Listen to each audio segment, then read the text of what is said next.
और अब बात यूपी टीईटी परीक्षा पेपर लीक मामले की। पेपर लीक मामले में अब एसटीएफ फुल एक्शन में दिखाई दे रहा है। एसटीएफ लगातार आरोपियों की गिरफ्तारी कर रही है और इस मामले में कई आरोपी अब तक गिरफ्तार हो चुके हैं। कई लोगों की तलाश भी अभी जारी है। बिल्कुल, वही आरोपियों से पूछताछ में अलग अलग जिलों से कई संदिग्ध हिरासत में भी लिए गए हैं। इससे पहले गिरफ्तार किए गए सभी 29 आरोपियों को जेल भेजा जा चुका है। और वहीं अब पूछताछ के लिए एसटीएफ सभी आरोपियों को रिमांड पर लेने की तैयारी में है। कुल मिलाकर इस मामले में एसटीएफ फुल एक्शन में दिखाई दे रही है।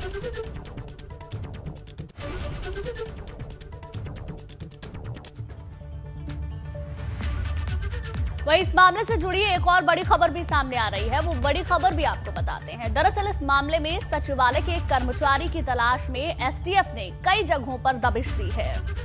बिल्कुल गुंजन, और पेपर लीक कांड के मास्टरमाइंड बताए जा रहे झांसी के ऋषि शर्मा की तलाश भी लगातार जारी है। और ऋषि शर्मा की तलाश में अब एसटीएफ की टीम यहां वहां छापेमारी कर रही है। देखिए, टीईटी पेपर लीक मामला है ये, और अब तक 30 लोगों की गिरफ्तारी हो चुकी है। लेकिन जो इसका मास्टरमाइंड है उसके लिए अभी भी तलाश जारी है।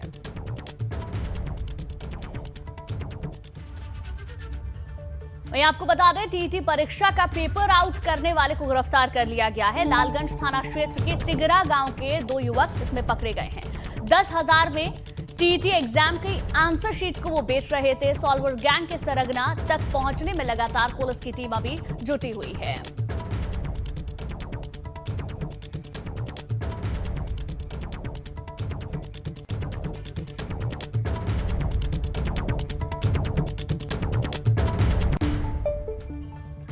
तो क्या ताजा अपडेट है, ये जानने के लिए सीधे रुख करेंगे विवेक का। लखनऊ से इस वक्त विवेक त्रिपाठी मेरे सहयोगी मौजूद हैं।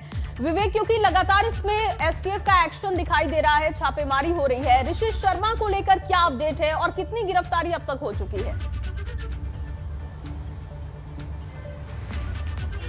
देखिए जया, एसटीएफ अभी तक 29 लोगों को पकड़ा है और कल एक और मेरठ से पकड़ा गया था। यानी कुल 30 लोग गिरफ्तार हो चुके हैं। लेकिन जो मुख्य गुनाहगार हैं पर्चा लीक कांड के, वो अभी तक उनका पता नहीं चल सका है कि मुख्य गुनाहगार का। हालांकि पूछताछ में नाम बहुत सारे सामने आए हैं। ऋषि शर्मा भी उनमें से एक है, एक नाम सौरभ है। इस तरह के कई नाम सामने आए हैं, लेकिन पूछताछ लगातार जारी है। 29 लोगों को जेल भेज दिया, लेकिन एक आदमी जो कल सुबह गिरफ्तार हुआ था उसको अभी पूछताछ के लिए रोका हुआ है और आज उसको जेल भेजेंगे।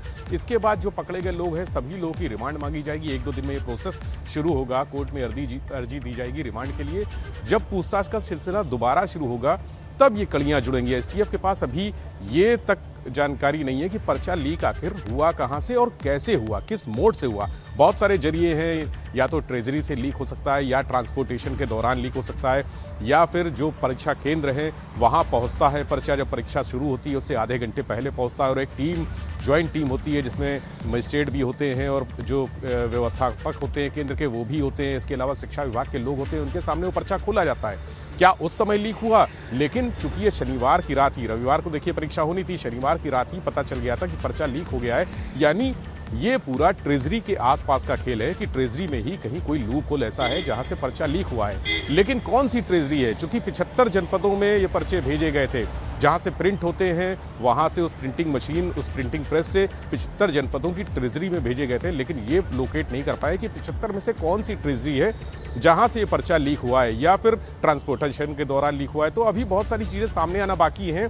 अभी तो इस कांड का खुलासा हुआ है, गिरफ्तारियां हुई हैं, लेकिन जो असली आरोपी हैं, जो मास्टरमाइंड हैं, उसका पता चलना बाकी है। बताया जा रहा है कि वो बिहार का है मास्टरमाइंड, कोई कह रहा है कि वो पश्चिमी उत्तर प्रदेश का है मास्टरमाइंड, लेकिन अभी तक असली आदमी सामने नहीं आ पाए। जो की है, यानी सौरभ शर्मा, ऋषि शर्मा, इस टाइप के जो 2-3 लोग हैं जो संदिग्ध सबसे वांटेड हैं, अगर वो गिरफ्तार होते हैं तब ये चीजें सामने आएंगी कि आखिर पर्चा लीक कहां से हुआ और उसके पीछे पूरा खेल क्या है। क्या कोई बड़ा माफिया है, नकल माफिया, जो देश में इस तरह की परीक्षाएं आयोजित करा रहा है? इसके अलावा अब आगे क्या कुछ सामने आता है, क्योंकि ये देखना जरूरी हो जाता है, क्योंकि लगातार हम देख रहे हैं कि इस तरीके से जो मामले सामने आते हैं उसमें सियासत भी काफी होती है और इस मामले को लेकर भी बयानबाजी भी काफी हुई है। चलिए, बहुत बहुत शुक्रिया विवेक आपका हमारे साथ जुड़ने के लिए। बिल्कुल, और गुंजन अब वक्त है अपने दर्शकों को ये